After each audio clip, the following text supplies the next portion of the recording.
How many times have you guys heard the word Nazi in the last couple of months? Because with everything happening in America right now, I've realized that I've heard that word more now than I have my whole entire life. And I think it's weird that the people that are breaking windows, building barricades, and doxing federal agents are the ones that are out here calling everyone a Nazi. Make it make sense. So for anyone that knows me, you know that I'm a massive reader. And one of my favorite timepieces to read is actually like Nazi Germany in World War II.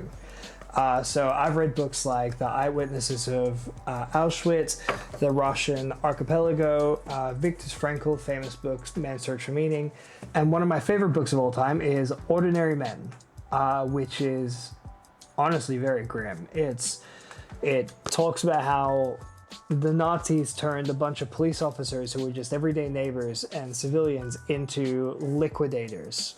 I'm sure we all know what that means. After reading all of these books, I realized that the theme in this time period is matching a lot with what's happening in places like Minnesota right now, which I find wild, to be completely honest. And from a psychological perspective, this is one of the most interesting times to be chronically online with how bad extremism is in the United States right now.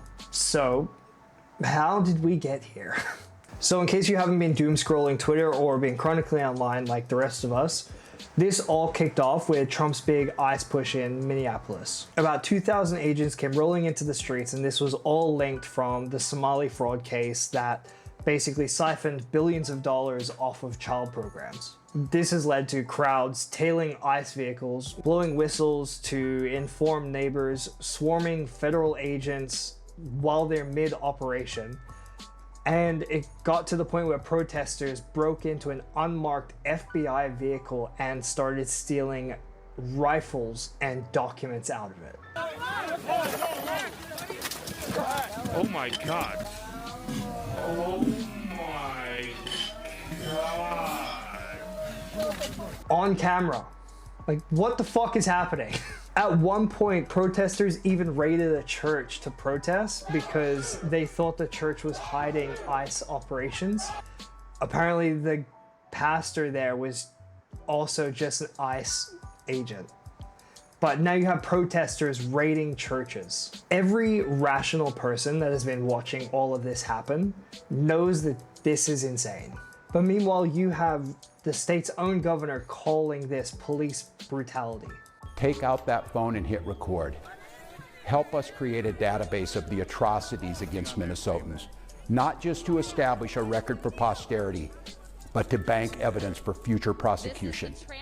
So you end up having protesters who are calling the word fascist while setting up their own barricades and stopping random cars and asking for identification to prove that they're not ICE agents.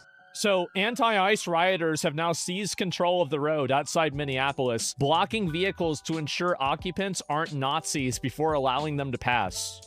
They're introducing their own traffic stops and ideological traffic stops. Not a Nazi!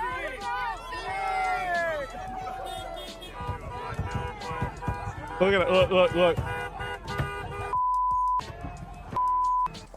I mean, does anyone think that these tactics sound familiar? Like, you know, like Nazi checkpoints and snitch operations and networks? Like, what are we doing here? So from a psychological perspective, which is obviously where I come in, we can instantly just say that this is projection.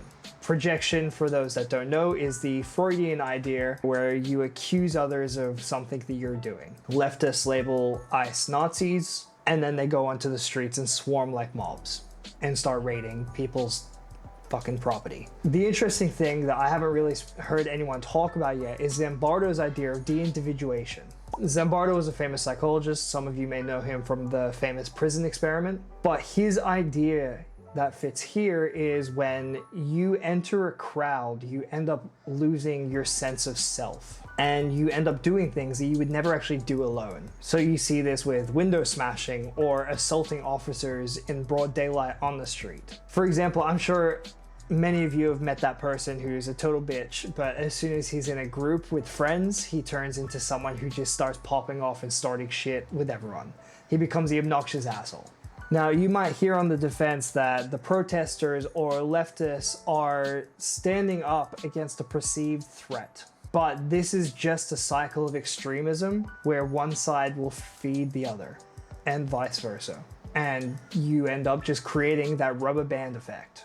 I mean, from a psych view, I find this incredibly interesting with what's happening in Minneapolis and Minnesota and everywhere else, that this basically echoes how the Nazis built control through community pressure. The left frame it as resilience, but functionally it is the same as oppression.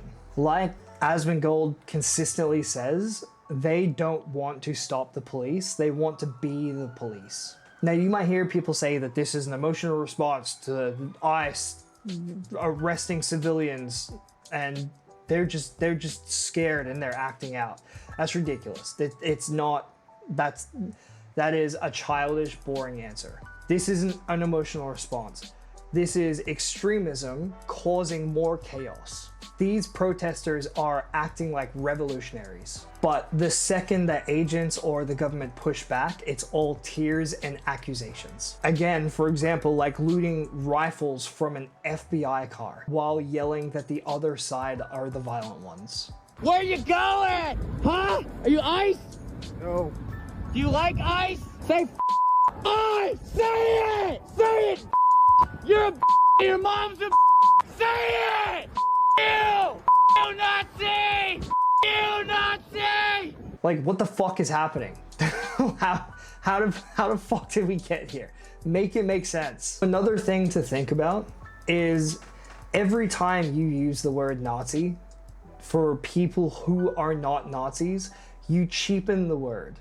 So ask yourself how people who have actually survived World War II feel when they're walking down the street and they hear some white 40-year-old Karen calling a federal agent a Nazi. Meanwhile, she's having flashbacks to her family in camps. So the protesters are full of empathy until they're not, apparently.